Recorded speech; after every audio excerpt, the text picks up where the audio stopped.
एक घू नामक वसु ने एक बार वशिष्ठ ऋषि की कामधेनु का हरण कर लिया।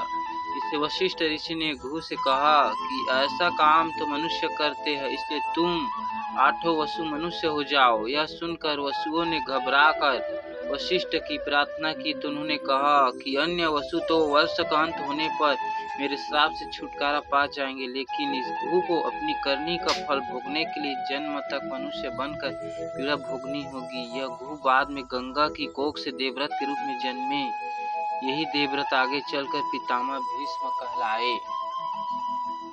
दूसरा, शांतनु सत्यवती के रूप में सौंदर्य से मुग्ध होकर उसे प्यार करने लगे थे और उसे विवाह करना चाहते थे, लेकिन सत्यवती ने उसके समक्ष ऐसा शर्त रखी थी कि ये पूरी नहीं कर सकते थे। इस कारण ये दुखी उदास रहते थे। जब भीष्म को इसका कारण पता चला तो उन्होंने सत्यवती को शर्त मानकर अपने पिता शांतनु का विवाह सत्यवती से करवा दिया था।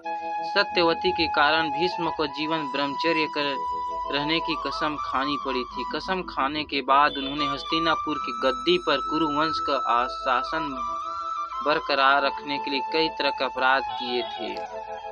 पहला, सत्यवती के कहने पर भीष्म ने काशी नरेश की 3 पुत्री अम्बा, अम्बालिका, अंबिका का अपहरण किया था। बाद में अम्बा को छोड़कर सत्यवती के पुत्र विचित्र वीर्य से अम्बालिका और अंबिका का विवाह करा दिया था। दूसरा, गंधारी उसके पिता सुबल की इच्छा के विरुद्ध भीष्म ने धृतराष्ट्र का विवाह गंधारी से करवाया था। माना जाता है कि इसलिए गंधारी ने ही अपनी आंखों पर पट्टी बांध ली थी। आखिर अंत में गंधारी को दावा अग्नि में जलकर खुद के प्राणों के अंत करनी पड़ी थी। तीसरा, भरी सभा में जब द्रौपदी को निर्वस्त्र किया जा रहा था तो भीष्म चुप बैठे थे। भीष्म ने जानते बुझते दुर्योधन और शकुनी के अनैतिक छल पूर्वक खेल को चलने दिया। सरसैया पर भीष्म जब मृत्यु का सामना कर रहे थे तब भीष्म ने द्रौपदी से इसके लिए क्षमा भी मांगी थी। चौथा, जब कौरवों की सेना जीत रही थी तैसे में भीष्म ने इन वक्त पर पांडव को अपनी मृत्यु का राज बताकर कौरवों के साथ धोखा किया था।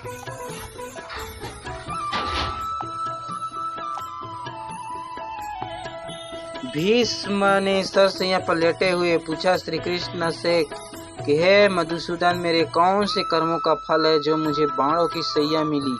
तब श्री कृष्ण ने कहा, पितामह, आप पिछले 101 जन्म जब तक राजकुमार थे तब आप एक दिन शिकार पर निकले थे। उस वक्त एक करकेटा एक वृक्ष के नीचे गिरकर आपके घोड़े के अग्रभाग पर बैठा था। भीष्म ने अपने बाण से उठाकर उसे पीठ के पीछे फेंक दिया। उस समय वह बेरिया के पेड़ पर जाकर गिरा और बेरिया के कांटे उसकी पीठ में धंस गए।